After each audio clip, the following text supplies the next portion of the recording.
Hello जी बोलिए sir. ये review कर लीजिए, पेपर बनाया है CSE 26 का। हाँ बताओ, कैसे पेपर बनाया है, क्या पैटर्न है?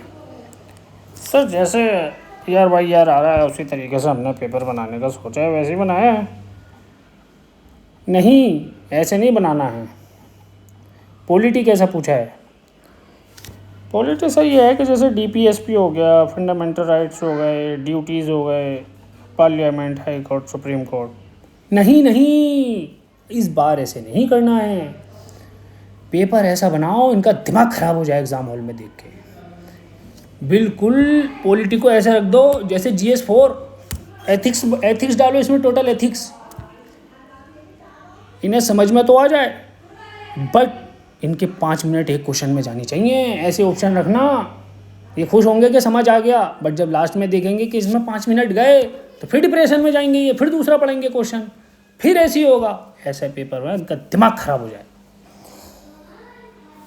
अरे सर लास्ट अटेम्प्ट वालों का तो सोच लो, इसमें उनका क्या होगा? अरे हम UPSC हैं, समझ क्यों नहीं रहे हो? हिस्ट्री में बताओ क्या बनाया है?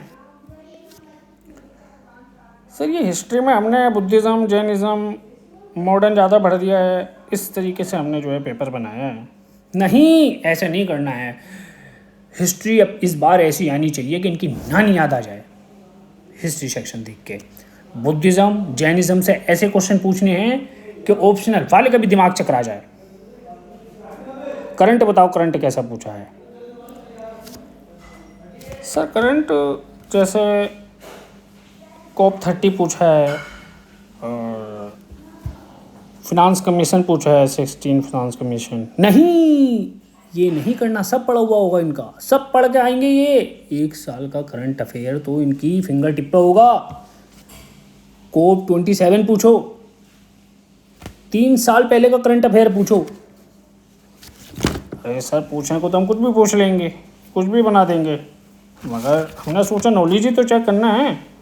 इनका तो कट ऑफ 50% भी नहीं जा रहा है सर, इसलिए हमने सोचा इस तरीके से बना दे पेपर। ऐसा तो कट ऑफ पता नहीं कहाँ जाएगा सर। और लास्ट अटेम्प्ट वालों का क्या होगा? अरे हम UPSC हैं, UPSC है ना हम। हाँ तो पेपर बनाओ। और हाँ, वो इन्वायरमेंट और साइंस का क्या सीन है बताओ ज़रा, कैसे, क्या पैटर्न है उसका? अरे सर वो वाले डाल दिए हैं कि अगर पेपर थोड़ा टफ भी होगा तो ये ओल वाले से जो है ये करके ले जाएंगे, इनके जो है कुछ वेटेज बढ़ जाएगा मार्क्स में। नहीं, जो ओल वाले हैं उनमें से एक ऑप्शन गलत डालो। ये एलिमिनेशन भी हटाओ थोड़ा सा इनका, ये बहुत कर रहा है ना कोचिंग वाले, एलिमिनेशन से हो जाएगा पेपर। ये भी हटाओ। इनका जो है 2 ऑप्शन सही रखो, एक गलत रखो, कोई भी ओल वाला सही मत रखना। सर फिर तो कट ऑफ का जो है ऊपर वाले मालिक है, और लास्ट अटेम्प्ट वालों का भी पता नहीं क्या ही उन्हें।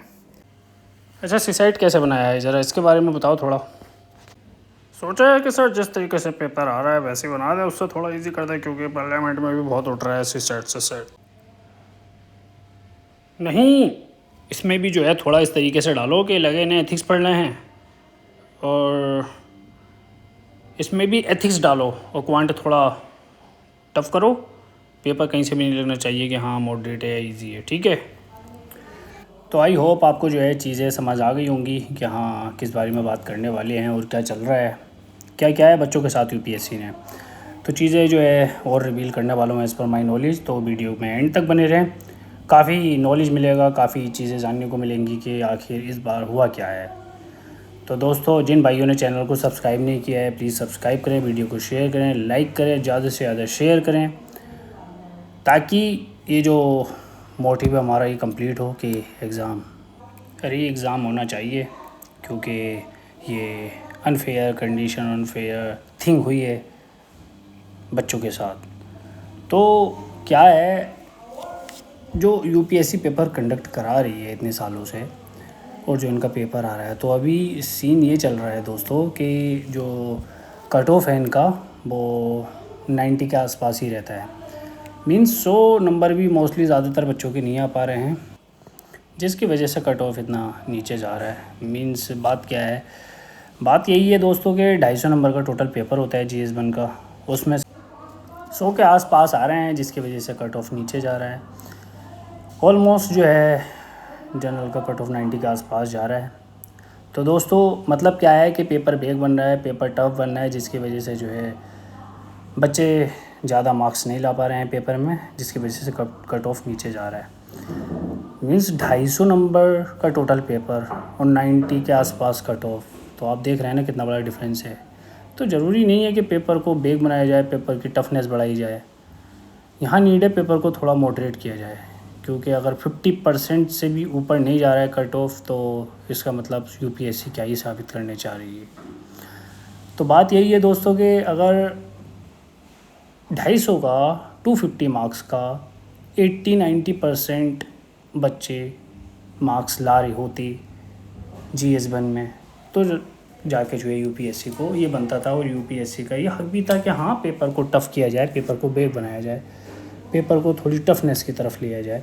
बट ऐसा कुछ है ही नहीं। ऑलरेडी 50% कट ऑफ नहीं आ रहा है, मतलब मीन्स 50% मार्क्स नहीं आ रहे हैं बच्चों की, जिसकी वजह से कट ऑफ नीचे जा रहा है दोस्तों। तो ये है, अब UPSC ने इस तरीके से किया है इस बार। तो उन लोगों का सोचो, उन बच्चों का सोचो दोस्तों जिन बच्चों का लास्ट अटेम्प्ट था। इतना ज़्यादा स्ट्रेस होता है, पढ़ाई करना इजी नहीं है। पढ़ाई करना इजी होता है आफ्टर 12th ग्रेजुएशन में, क्योंकि इतना ज़्यादा मेंटल प्रेशर वगैरह रिस्पॉन्सिबिलिटीज़ का जो है प्रेशर नहीं होता है। बट जैसे जैसे अटेम्प्ट्स बढ़ते चले जाते हैं और सिलेक्शन नहीं होता है, तो प्रेशर इतना ज़्यादा होता है और काफ़ी सारे फैक्टर्स होते हैं। बाद भी जो है चीज़ों को लेकर मतलब आगे बढ़ते रहना, पढ़ते रहना। पढ़ाई जो होती है मतलब एक पीस एनवायरनमेंट में होती है, मतलब दिमाग में इतनी हलचल नहीं होनी चाहिए, इतनी उतार चढ़ाव नहीं होनी चाहिए। ये है कि पीस होनी चाहिए लाइफ के अंदर, सुकून होना चाहिए, तो जाके मतलब माइंड पढ़ पाता है। अगर माइंड के अंदर इस तरीके की चीज़ें आ जाती हैं, डिस्टर्बेंसेस आती हैं, तो जो माइंड है वो सही से काम नहीं करता है और वो पढ़ भी नहीं पाता है। तो दोस्तों उसके बाद भी जो है जो लास्ट अटेम्प्टेड एस्पायरेंट हैं, जिनका लास्ट अटेम्प्ट था, उन्होंने फिर भी दिया, ताकि इस होप से कि हाँ जो इतना टाइम दिया है हमने, इतनी डेडिकेशन के साथ इस एग्ज़ाम को लिया है, तो उनकी मेहनत जो है ज़ाया नहीं जानी चाहिए दोस्तों। इसको री एग्ज़ाम हो सकता है और होना चाहिए, ताकि एक तो जैसे लीक हो जाता है पेपर और ये इतना ज़्यादा बेग बन गया है दोस्तों, तो इससे जो है मतलब इन चीज़ों से क्या होता है स्टूडेंट के साथ अनफेयर है। तो ये चीज़ें जो है सही होनी चाहिए और इसका री एग्ज़ाम कंडक्ट होना चाहिए। आपकी क्या राय है आप कमेंट सेक्शन में ज़रूर बताएं और वीडियो को ज़्यादा से ज़्यादा शेयर करें। Thank you for watching. मिलते हैं नेक्स्ट वीडियो में। और ये लास्ट में कुछ चीज़ें लगाई हैं कि किस तरीके से इम्प्रेशंस था वो देखें आप पेपर को लेके। हमें फ्रूटफुल रिज़ल्ट मिले और जो हमने मेहनत की है वो ज़ाया नहीं जाए, उसका जो है हमको फल मिले, और हम जो हमने इतनी चीज़ें झेली हैं फिर उसके बाद थोड़ा लाइफ में सुकून मिले और हम चीज़ें अच्छी कर पाएँ।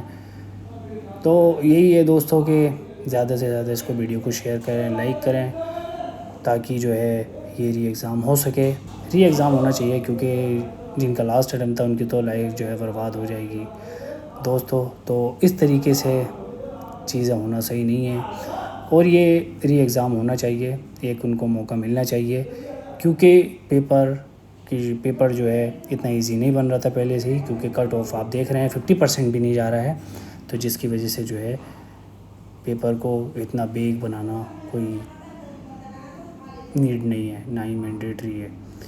भारत के राष्ट्रपिता कौन है? Gandhi ji, Mahatma Gandhi ji. Sir you can lock it sir. No of course I can lock it, पर मैं सवाल पूरा कर लूं? या भारत के राष्ट्रपिता कौन है ये तो हम सभी जानते हैं, पर साबरमती आश्रम में उनका जो रसोइया था उसका नाम क्या था?